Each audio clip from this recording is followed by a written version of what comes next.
Reynolds stepped out of his 1999 Cadillac Eldorado. The driver's seat had been replaced. At one point, he had weighed nearly 400 pounds. Now, he proudly sported a size 38-inch waist.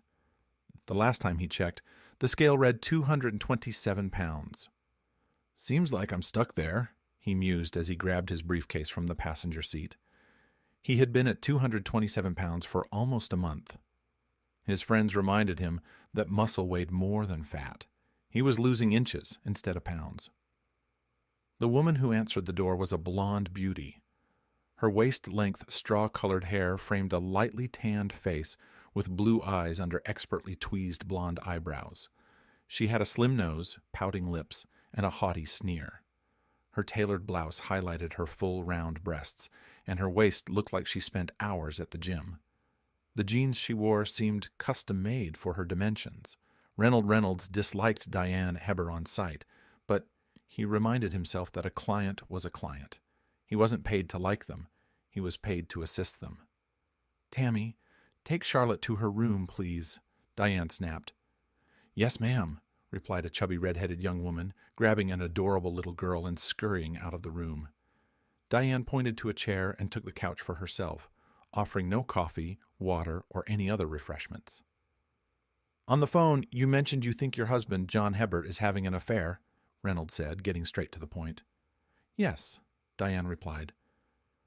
After a long moment of silence, Reynolds sighed and pursed his lips in displeasure. "This is where you start talking, Mrs. Heber. Tell me why you have these suspicions," he said. "Oh," Diane said, clearly perturbed. "I thought this was where you'd start asking questions." "Nope," Reynolds said, waiting. "Fine," Diane sighed. "My husband is a doctor at St. Elizabeth Trauma Center. He's a cardiologist. A brilliant man, really. Was doing his residency at only 23. Can you believe that?" Reynolds jotted down Dr. John Hebert's name, occupation, and place of employment. After 49 minutes in Diane Pratt St. Charles Ebert's presence, Reynolds still wasn't sure if Dr. Heber was having an affair. However, he thought he could almost justify it. He also suspected that Diane herself was hiding something. Twice, while they sat in the ornate but uncomfortable living room, her cell phone had buzzed. The first time she glanced at the screen without responding. The second time, she tapped out a response. As Reynolds was hefting himself out of the stiff chair, Diane grabbed her cell phone from the coffee table, preventing him from seeing the screen. As he walked from the living room to the small foyer, he could see her typing a text message. While Reynolds was shutting the front door, he noticed the chubby, red-headed Tammy staring intently at him from the hallway. He smiled at her, but she did not return the smile. He wondered how much of their conversation the short nanny had overheard. In his car, which served as his office, Reynolds reviewed his notes. Dr. John Heber had been born in Degard, Louisiana, graduated from Cabrini Catholic High School at 16, and attended Missouri River State University. He completed his residency at North Lake Hospital in Colfax, Missouri, before returning home to work at St. Elizabeth.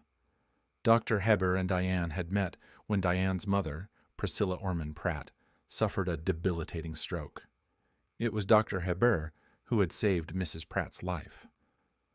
"About 2 months later, I gave birth to Charlotte, and who should come to my delivery room but John," Diane preened smugly. "So he is not the child's father?" Reynolds stated. "Well, no," Diane replied. "And who is the father?" Reynolds asked after a long moment of silence. "Is that really pertinent?" Diane snapped. "Might be," Reynolds prompted. "The child's father is Brandon Johnson. He was a lawyer who handled my divorce from Greg," Diane said curtly. "Greg has a last name?" Reynolds asked. "St. Charles. What does this have to do with my husband's affair?" Diane shrilled. "Might have everything, might have nothing. Knowing this stuff now saves me the time of digging around for it later," Reynolds replied. Now in his car, Reynolds used his cell phone to look up information. A quick search on Brandon Johnson, formerly of Johnson, Johnson and Lambert Law Firm, revealed that the attorney had been arrested and convicted of attempting to hire someone to kill Diane St. Charles. Reynolds smiled tightly. The hitman had turned state's evidence, and the lawyer was arrested as he handed over $25,000 to the hitman. "Poor bastard," Reynolds said aloud. Reynolds then drove to the St. Elizabeth Parish Trauma Center. In the rear employee parking lot, he spotted Dr. John Hebert's F-150 pickup truck. The Arctic white truck stood out among the luxury automobiles and sports cars in the third row, the row that provided a direct path to the rear doors of the hospital. "Yeah, can't expect doctors to walk too far," Reynolds muttered. The other 7 rows were filled with clunkers, subcompacts, and pickup trucks, the cars of nurses, custodians, and cafeteria workers, the true heartbeat of the hospital. Seeing that Dr. Hebert drove a pickup truck, a working man's vehicle, earned the doctor a grudging nod of respect from Reynolds. He parked in the 5th row and prayed that no one would pull into the spot in the 4th row, which provided an unobstructed view of Dr. Hebert's pickup. The doctor was scheduled to get off at 7 that evening. Reynolds munched on a can of peanuts, a source of good fat. He swished a swallow of water around in his mouth and waited. At 7:24, Dr. John Hebert stepped outside. He was of average height, around 5 feet 8 inches, and starting to get a little thick around the middle. His thick brown hair looked badly in need of a haircut, and the bags under his eyes told a story of exhaustion. Reynolds snapped a couple of pictures of the man. It was clear he didn't have time for a decent haircut. An attractive redhead followed a moment later. She was dressed in scrubs, but the baggy outfit did nothing to hide her large breasts. She turned to say something to an unseen person in the doorway, and Reynolds admired the full bottom in her scrubs. This was a full-figured woman. Dr. Hebert also turned to speak to either the redhead or the unseen person in the doorway. Then, both Dr. Hebert and the redhead walked toward the parking lot. Dr. Hebert got into his pickup truck. The redhead veered toward the 5th row and got into the BMW parked to Reynolds' left. She didn't glance over at the occupant in the Cadillac. Her attention was focused on Dr. Hebert. Reynolds cursed. He'd been watching the attractive, full-figured redhead and had missed Dr. Hebert driving out of the lot. However, he had a hunch and decided to follow the redhead out of the parking lot. She drove to an apartment complex on Garrett Way in Kimball, Louisiana. Sure enough, in the parking lot was Dr. Hebert's pickup truck, unmistakable with its gleaming Arctic white paint job and custom rims. The redhead parked and got out, hurrying up the stairs to apartment 221. Reynolds sat for a moment, then got out and walked over to Dr. Hebert's truck. The truck was empty, and its interior was immaculate. It was clear the doctor, despite his busy schedule, found time to clean his vehicle. Then Reynolds realized something. Dr. Hebert hadn't waited for the redhead, which meant he had a key to her apartment. The mailbox for apartment 221 was labeled Gramillion. However, Reynolds knew from personal experience that mailboxes often retained the names of previous tenants. He'd been living in his own home for 7 years and still occasionally received mail for the previous owner. Depending on how long the redhead had been living there, the apartment management might not have updated the label yet. Back in his office/car, Reynolds accessed the hospital's website using his cell phone. A search through the doctors revealed a Paul Gramillion, OB/GYN, but the photograph certainly wasn't of a sweet, voluptuous redhead. There was no listing for the nursing staff. A search of the address showed the apartment complex, but again, there was no directory of tenants. "Bingo, B-I-N-G-O," Reynolds said as he looked up the car's license number and found it registered to an Amy Gramillion. "Yeah, I'd do her," Reynolds said, browsing Amy's Facebook page. 30 minutes later, as Reynolds was debating whether to go to Cowboy's BBQ for dinner or head home for a plate of scrambled eggs, Dr. Hebert stepped out of apartment 221. The man looked just as haggard as he had when he left the hospital, but now he had a smile on his face. Hell yeah, Reynolds thought. He followed Dr. Hebert back to his home. Reynolds watched as the doctor attempted to park in the garage, but a Lexus, parked at an odd angle, was taking up too much space. So the doctor had to park in the driveway. Reynolds hated cheaters with a blinding passion. He had been cheated on by a woman who had sworn to love him and be faithful, only to betray him. His ex-wife had even tried to pass off her pregnancy as his, despite Reynolds knowing he was sterile, a consequence of a severe case of mumps at 19, which had caused his testicles to swell painfully to the size of oranges and left him infertile. In Dr. Hebert's case, though, after meeting the man's arrogant and cold wife, Reynolds could almost excuse his behavior. Seeing what the doctor had to come home to, a woman who wouldn't even let him park his truck in his own garage, a garage he was paying for, Reynolds was again nearly willing to give him a pass. He drove home and typed out his report thus far. There was no photographic proof, and he hadn't actually witnessed any intimate moments between Dr. Hebert and Amy Gramillion, RRN. It was all circumstantial for now.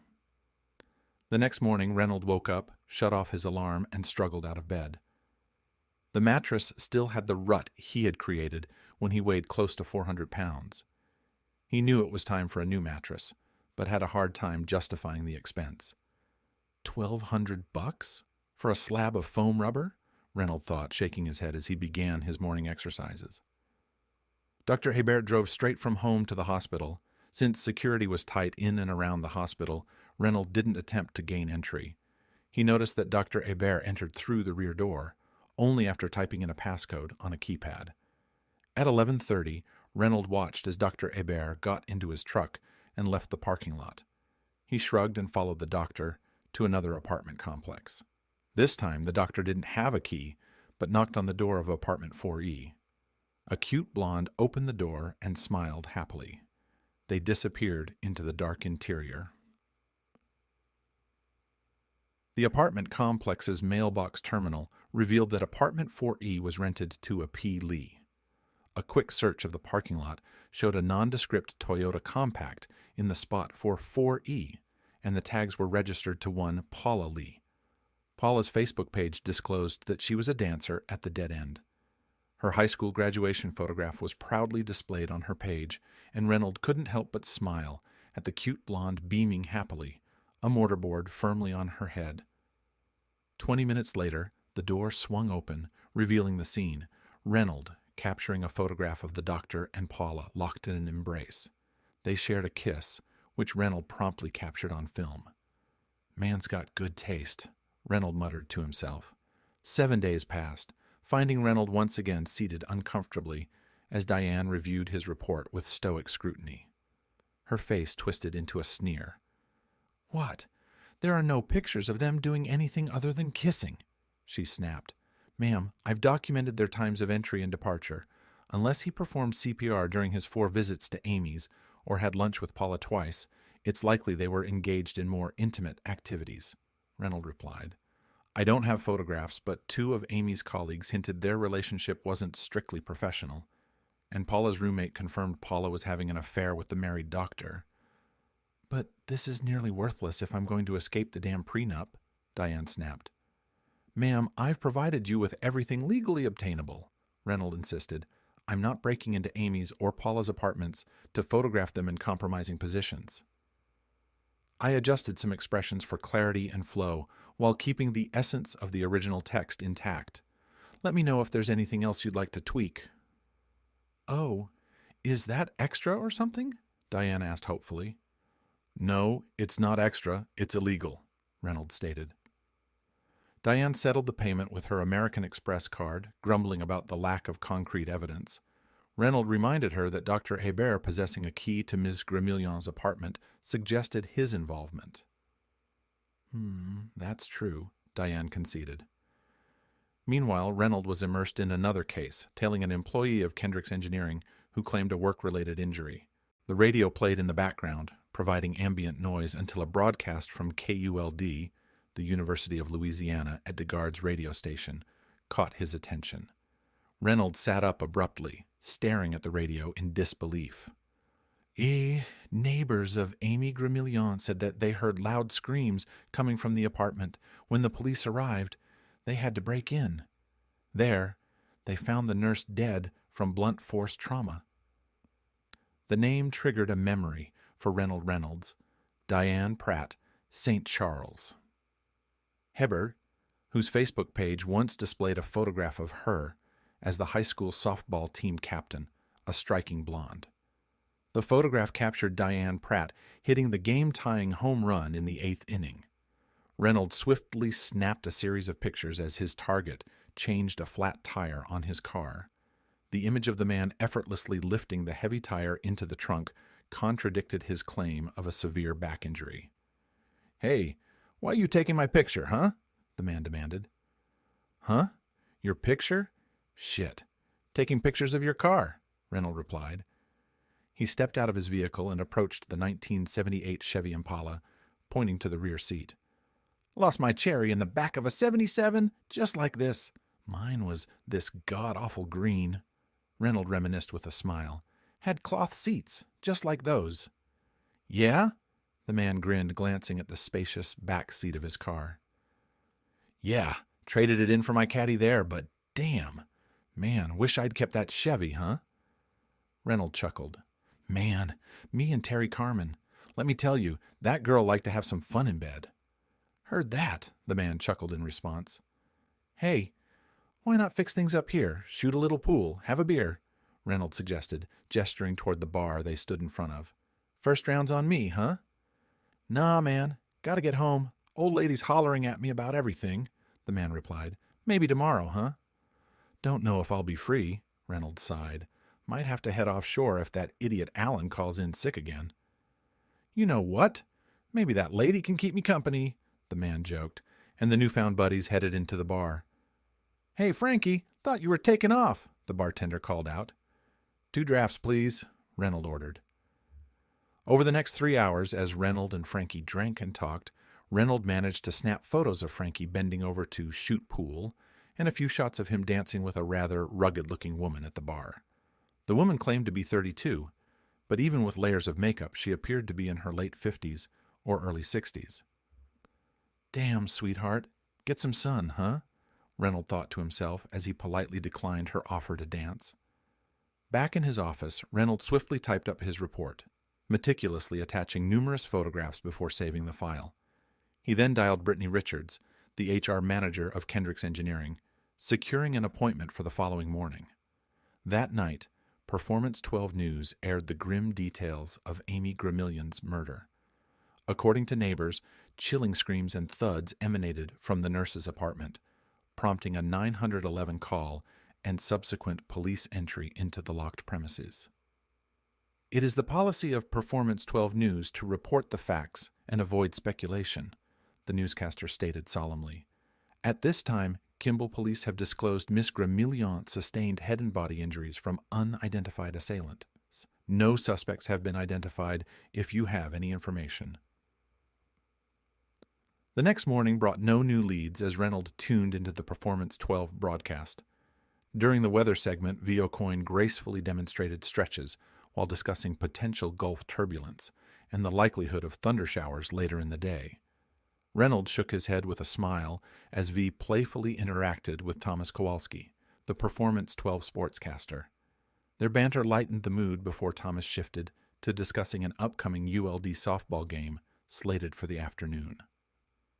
"And in Pinocque this evening, the Pinocque drag racing season is officially underway," Thomas announced. "Ooh, I love drag races," Vio Coyne smirked at the camera, her low-cut top hinting at a daring reveal. "They drive hard." "Yes, they do," Thomas agreed.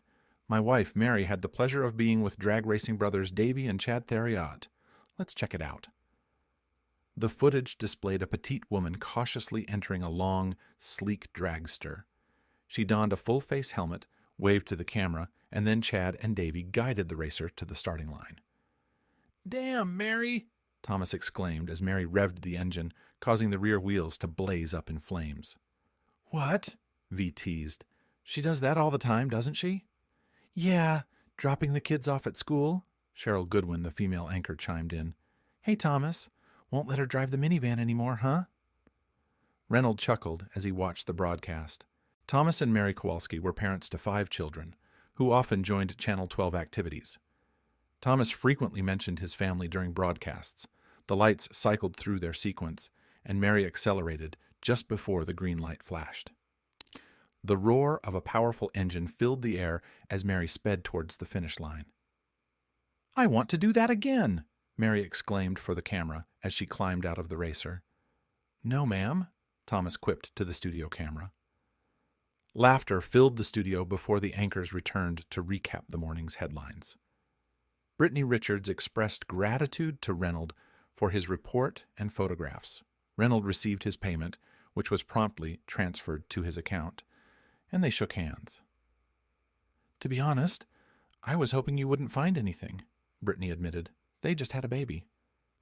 "Didn't stop Frankie from disappearing into the back with that bar girl," Reynolds mused as he left the building. That evening's broadcasts offered no new information on Amy Gramillion's murder. A hospital spokesperson spoke warmly about Amy's contributions and how much she would be missed. "I never hear anyone say, 'God, she was a bitch.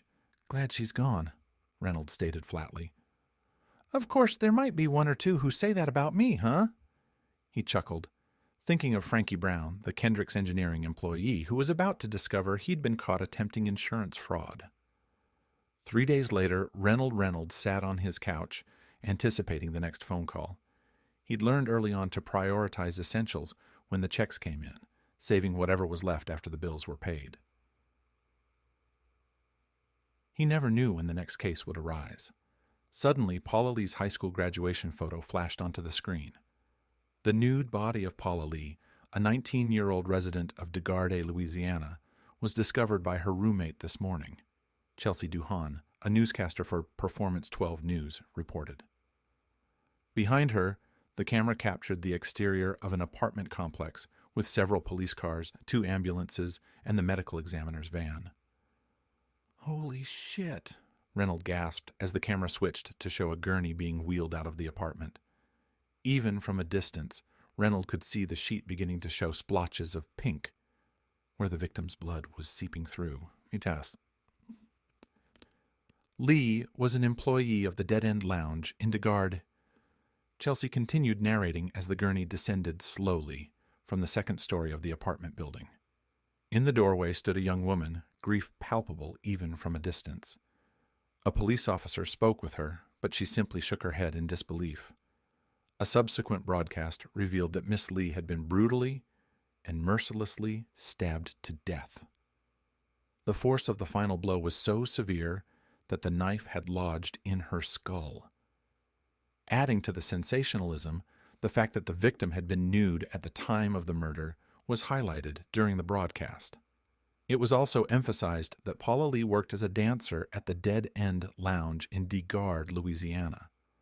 "Most stabbings are crimes of passion," Chief Bob Chastain of the DeGarde Police Department explained to Cheryl Goodwin. The medical examiner confirmed 29 stab wounds to Paula's body and head, the newscaster reported. Reynolds shivered. It almost seemed as if Cheryl Goodwin took a grim satisfaction in reporting on the horrific crime. Reynolds dialed the tip hotline and informed the busy-sounding woman that he had potential information regarding both the Gramillion and Lee murders. After a brief hold, the call abruptly disconnected. Gathering his notes from the Heber investigation, Reynolds prepared for his visit to the DeGarde Police Department the following morning. That evening, he enjoyed a date with Heather Arnault, a young mother of 2 boys. The date went smoothly. Heather, 23 years old and never married, was candid about being the mother to a 4-year-old and a 2-year-old, each from different fathers. She refrained from speaking ill of either, noting that upon learning of her pregnancies, they attempted to avoid responsibility. "Damn that pesky DNA, huh?" Heather laughed. "Bobby and Chad both pay their child support, but I'm grateful to work at Kendricks. Free daycare is a lifesaver." "It sounds like a great place," Reynolds agreed. "I've met Brittany from HR." "Isn't she the coolest? Married to Tuff, the CEO?" Heather added. The next morning, Reynolds decided it was time to replace his mattress, especially if things progressed with Heather. Despite a slight age gap, he was days away from his 42nd birthday, Heather pointed out she was the one who approached him, admitting she had a penchant for older men. After finishing his morning workout, Reynolds flicked on the television as he prepared an omelet for himself. Dominique St. Charles says she believes that it was a woman that attacked her. Had a neighbor not turned on his porch light and scared the attacker away, this young mother might not be with us today, Chelsea Duhon reported. Dominique St. Charles? As in Greg St. Charles' wife? Reynolds questioned aloud to the television. A quick search on his phone confirmed that Dominique St. Charles was indeed married to Greg St. Charles and was the mother of his 1-year-old twin girls. Okay, that's just too many coincidences, Reynolds muttered, losing his appetite and skipping breakfast. While Reynolds spoke with Officer Don Sanders of the DeGard Police Department, Tammy Chopin was getting ready to do laundry in the Hebert household. Charlotte, still in diapers, meant Mrs. Sibwis. Hebert insisted on cloth diapers over disposable, convinced they were better for her child. Well, yeah, ain't her washing them, Tammy grumbled. She eyed the Lexus in the garage, fighting the urge to accidentally scratch the paint. Mrs. Hebert rarely drove anywhere except to Babbage's, Abdul's department stores, or the Hardington Acres Country Club. Any errands were left to Tammy, grocery shopping, doctor's appointments for Charlotte, and handling any dry cleaning for Dr. Hebert. Opening the washing machine, Tammy discovered some of Mrs. Hebert's clothes inside, including a blouse clearly labeled "Dry Clean Only." She frowned disapprovingly. "Well, that's ruined," she muttered, but carefully hung the blouse on a hanger. The slacks, socks, and undergarments she tossed into the dryer. Next, Tammy dumped the soiled diapers into the washer, added detergent, and started the cycle. 30 minutes later, Tammy showed Police Officer Leanne Pyle the blouse hanging to dry. It was Leanne who noticed the baseball bat stuffed behind the washing machine. In the kitchen, Sergeant Stan Monroe gestured towards the rack of knives.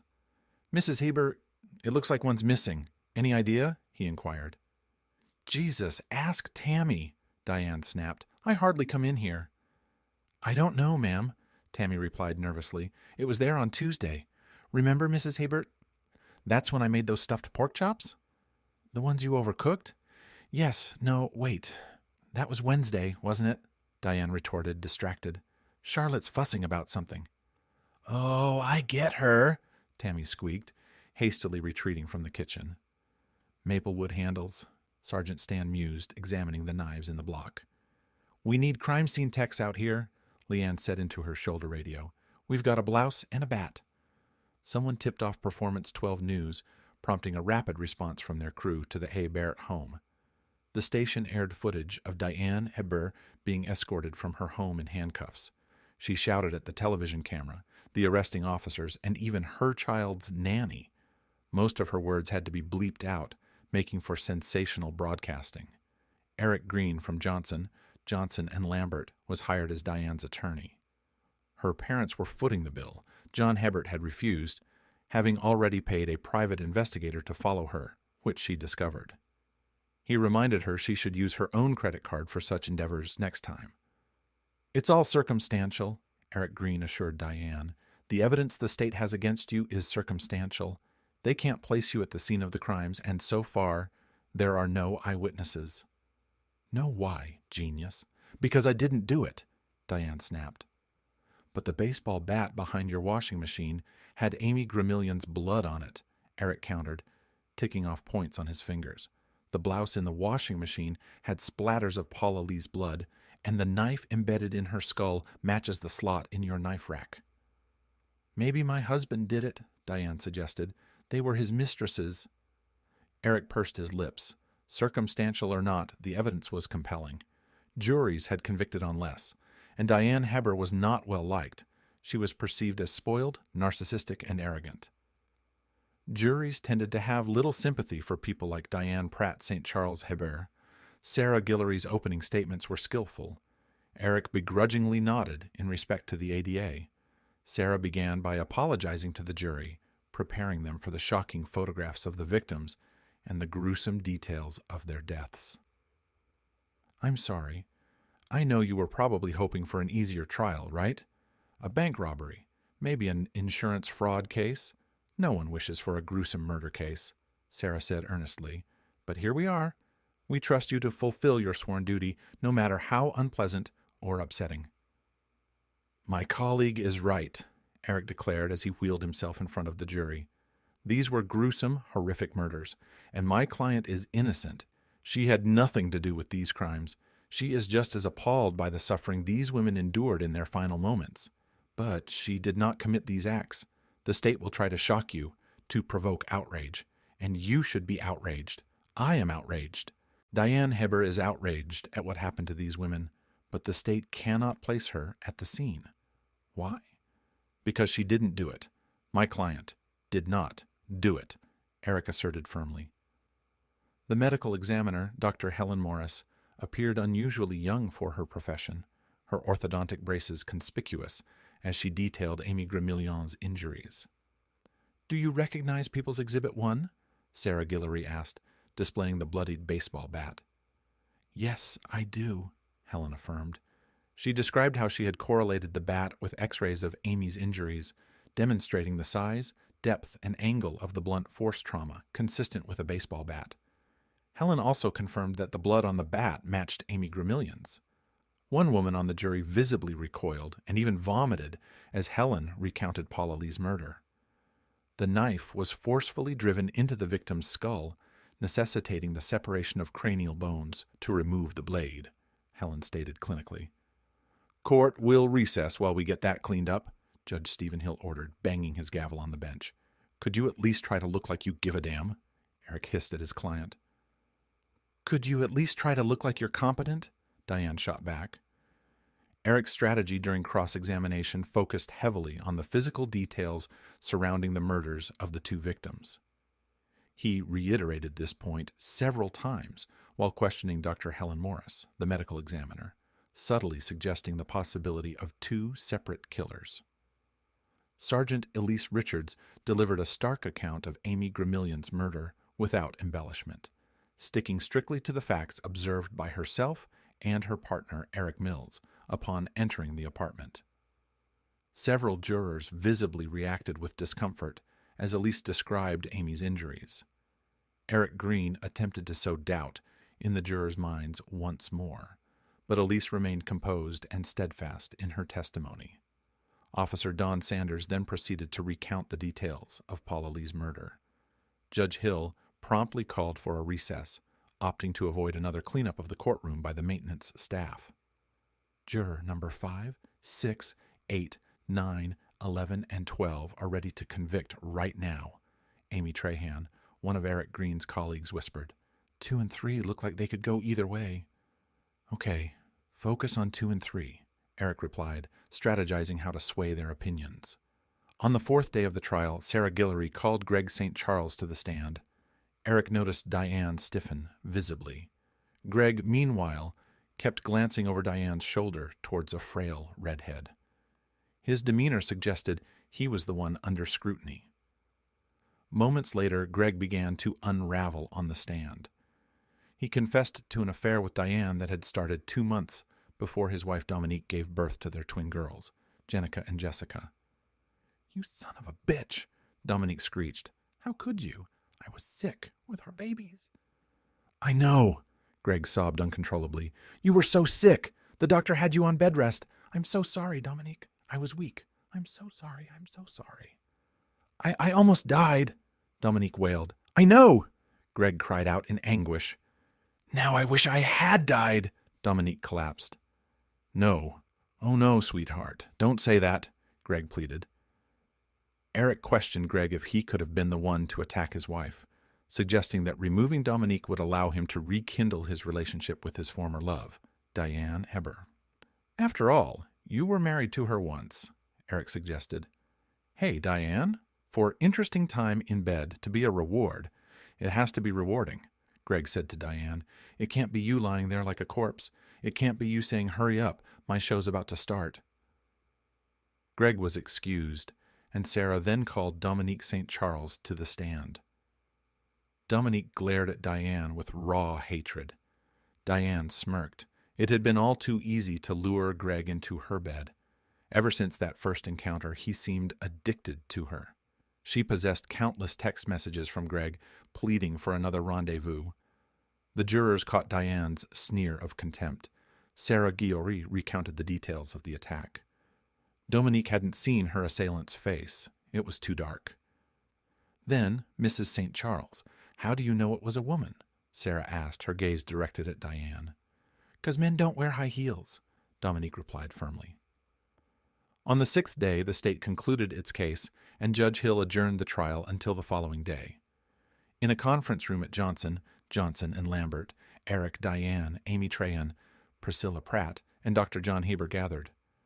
"Doctor, please, I really think your testimony could help Diane's case," Eric implored.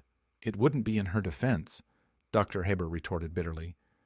"She had every right to have an affair. You were with those little tramps," Priscilla snapped at him. "Sir, I understand losing Amy Gramillion and Paula Lee was hard, but—" Eric attempted to interject. "Hey, Diane, you know why I was seeing them. They like to have fun in bed," John sneered. "I'm not an easy girl like them," Diane shot back angrily. No, you are not. Hell, you're barely a woman. How could you be an easy girl like them?" John's words cut sharply across the room. "Your boyfriend Greg said it best. In order for interesting time in bed to be a reward, it has to be rewarding." Beautiful. Couldn't have said it better myself. Amy never told me she wasn't in the mood. Paula never said she was tired after sitting on her ass all day, while the nanny took care of her daughter. Meanwhile, Charlotte calls Tammy Mommy at least once a day, but you never noticed, did you? John opened his briefcase and tossed a manila envelope to Washington ward Diane, who glared at him. "In there? Pictures of what you and your friends did on your girls-only trip to New Orleans," John revealed. Diane gasped at the implication. Eric took the envelope, glanced at a few photographs, then nodded and returned them to the envelope. "I had planned on getting a divorce, bouncing you out on your ass," John continued bitterly. "Then, next thing I know, Amy's dead. Then Paula." "My ass is not fat, but have you looked at yours lately?" Diane retorted sharply. "No, Mr. Green, I really would not advise you to put me on that stand," John said, standing up. "But if they're looking for someone to insert the needles into her arm, I'll volunteer, free of charge." Eric's defense was meticulous and strategic. He presented his own expert witness who testified that the physical characteristics of the killer or killers, deduced from the angles of the baseball bat strikes and knife wounds, suggested they were 3 to 4 inches shorter than Diane Heber. Sarah found herself unable to undermine the expert's testimony, knowing Dr. Lloyd Lawless's reputable credentials from previous cases she had handled. Despite her efforts, she could not dispute his expertise. Reynolds was called to testify next. All right. He recounted being hired by Diane Heber and detailed his surveillance findings on Dr. Heber. Reynolds confirmed Dr. Heber's visits to Amy Gramillion's apartment and his lunchtime visits to Paula Lee's apartment, supported by photographic evidence presented to the jurors. Sarah conducted a cross-examination to clarify details, but refrained from challenging Reynolds's credibility, knowing him to be reputable from their previous encounters in cases involving insurance fraud. Despite Eric's advice against it, Diane Heber took the stand. Eric posed gentle questions, aiming to portray her in a more sympathetic light before the jurors. Diane's arrogance and haughty demeanor were unmistakable as she maintained her innocence, yet expressed no remorse for what she deemed as deserved outcomes for the two victims. Sarah Guillory, after Diane's testimony, stood confidently and announced to the jurors, "No questions." Following the closing arguments from both legal teams and the judge's instructions, the jury deliberated. Within 20 minutes, they returned with their verdict. "We, the jury, find Diane Pratt, St. Charles Heber, guilty of murder in the first degree," the foreman began reading aloud. Diane was visibly shocked. Her mother reacted with a gasp, a grunt, and a hand clutching her chest. Judge Stephen Hill banged his gavel to restore order as Eric Green hung his head in resignation while the foreman continued to read the verdict. "But I didn't do it," Diane screamed out to the jury. "I didn't kill those women." Meanwhile, in a different setting, Tammy Chopin praised Charlotte for successfully using the potty like a big girl. She rewarded her with animal crackers and a sippy cup of apple juice. "Come on, tell Daddy what a big girl you are," Tammy coaxed as Dr. John Heber entered the living room. "I went poo-poo," Charlotte proudly declared. She went poo-poo in the potty, not in her diaper, Tammy explained. Oh, that's my big girl. Yes, you are, John praised warmly. I've got something to show you later. Tammy smiled up at him. I'll show you later, okay?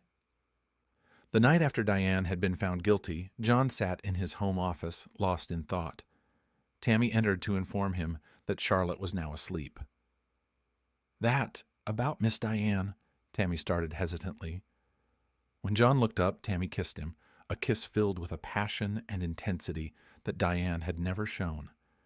It was a kiss that spoke of love and fidelity, contrasting sharply with Diane's betrayals. I know I'm not pretty like those girls, Tammy whispered, but I love you with all my heart, and I'll never cheat on you like Miss Diane did. From that night onward, Tammy remained in John's bed. It marked a seamless transition from a loveless marriage to a relationship filled with genuine passion and devotion.